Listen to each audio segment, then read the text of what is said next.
Gold, trusted gold buyers. మీరు తాకట్టు పెట్టిన బంగారాన్ని విడిపించి ఈ రోజు ఉన్న మార్కెట్ ధరకు కొనబడను. వచ్చేసా తెచ్చేసా. నాగేశ్వరం ఊదటం తప్ప ఇంకేమీ తెలియదు నీకు.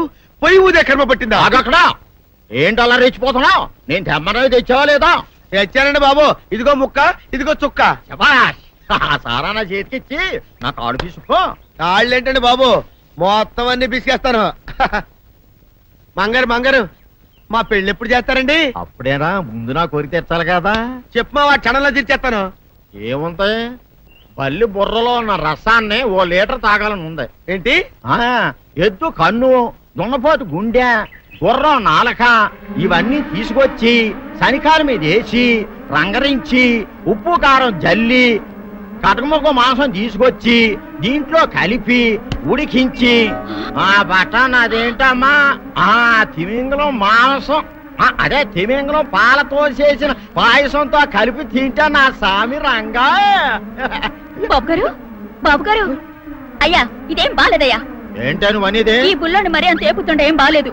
ఏంటే ఆయన చూసిన తర్వాత నీ మనసు దిల్కుష్ అయిపోయిందా? అవునయ్యా, ఆ బుల్లోని ఏడిపించింది చాలు గాని మా ఇద్దరికి ముడిట్టే. నీకు ఇష్టమైతే నాకే ఇష్టమే అమ్మడం. ఆ నువ్వు సంగతి మర్చిపోకు. ఆ నువ్వు నాకు కనివైన బేమలో ఉన్నాడు. నీ పెళ్లి అయ్యాక కొంతకాలం సంసారం ఏదాకా అనేదే బేమలో ఉంచాలి, లేకపోతే నీ బతుకు అదిగో అలా బూడిద పోలు అయిపోతాయి. నాగకన్యా, ఓహోయ్ ఓహోయ్ ఓహోయ్, నా నాగకన్య నాకు దక్కించండి. మీ మేలు జన్మలో మర్చిపోను. ఇదిగా నా మేలు మర్చిపోయినా పర్వాలేదు గాని ఓ సంగతి మాత్రం మర్చిపోక. ఏంటండి? నా కూతురు పెళ్ళయ్యాక దాని కంటమటగానో నీటి చొక్కన కారిందో కాట్లే పెట్టా కారణమనండి. శబాష్ శబాష్. అయితే నీ షాదీ రేపారా? నాగకన్యా,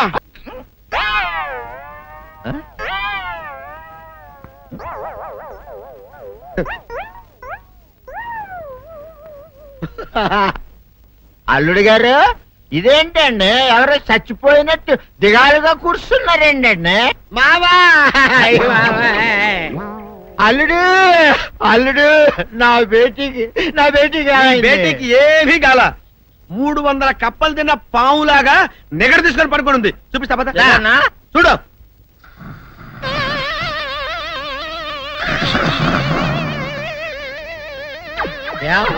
ఏమైంది? పొద్దున్నే 10 కోడిగుడ్లు 10 లీటర్లు పాలు తాగటం, తెల్లకిలా పడుకోవటం. మధ్యాహ్నం బండి అన్నం తింటాం, తెల్లకిలా పడుకోవటం. రాత్రి వరకు ఇదే పరిస్థితి. మధ్యలో కర్ర తీసుకుని కొట్టినా లేవదు. మా అమ్మ ఇంటి పని చేయదు, నా ఒంటి పని చేయదు. దీంతో చస్తున్నానంతే. ఓహో అంతే కదా, అర్థమైపోయింది, సమజైపోయింది. అల్లుడు నీ కష్టాన్ని సిటీలో తీర్చేస్తా. ఆమె ఉందా? గోల్డ్ ఎంత ఉంది? 3 సుక్కలు చాలు.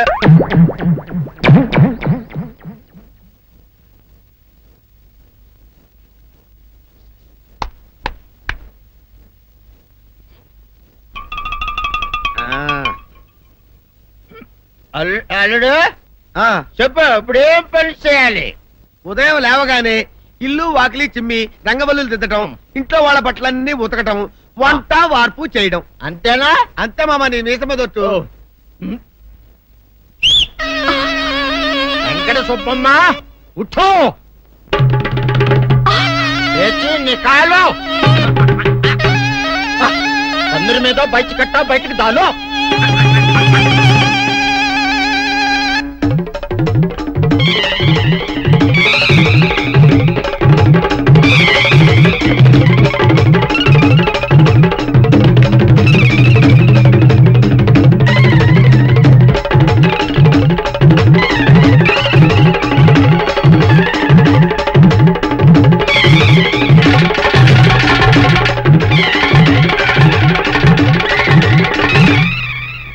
అచ్చా అచ్చా, ఇప్పుడు బయటనా?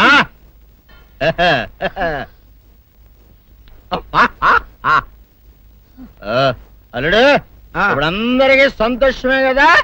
సంతోషమే. అమ్ముడు వెళ్ళొస్తా, వెళ్తూ.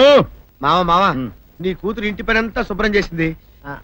అది అంటే అది మరి ఆ పను నీ పైన.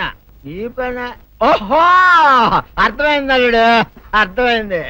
అల్లుడు రాత్రికి శోభనంగా అందంగా అలంకరించుకో, ఆ తర్వాత నేను చూస్తా. ఆ శ్రమ నీకెందుకులే మావా. సాధారణంగా అల్లుళ్ళు కట్నం కింద కార్లు, స్కూటర్లు, వాచీలు, ఉంగరాలు అడుగుతారు కదా. నేను నిన్ను ఇప్పుడేమైనా ఏమైనా అడిగానా మావా? ఏడాడాలా ఇప్పుడు ఓ చిన్న చిరుకాన కోరతాను, కాదనకుండా ఇస్తావా మావా? బిల్కుల్. తప్పకుండా ఇస్తావు కదా మావా? ఓ నా మాట కాదనగను మావా? అన్న ఒట్టు ఒట్టా నీకు దండం పెడతాను ఈ డోలీ మావా. ఎందుకు? దీన్ని తీసుకొని వాయించి మీ అమ్మాయి చేత పని చేయించుకుంటా. ఆహా ఆహా क्या दिमाग है रे तुम्हारा बेटा ఆ, बजाओ ఆ. ले जाओ ये डोल अच्छा तरह बजाओ బజాతో మావా हम्म। తు జావ్ जा తు तू జావ్ जा तू रे ఈ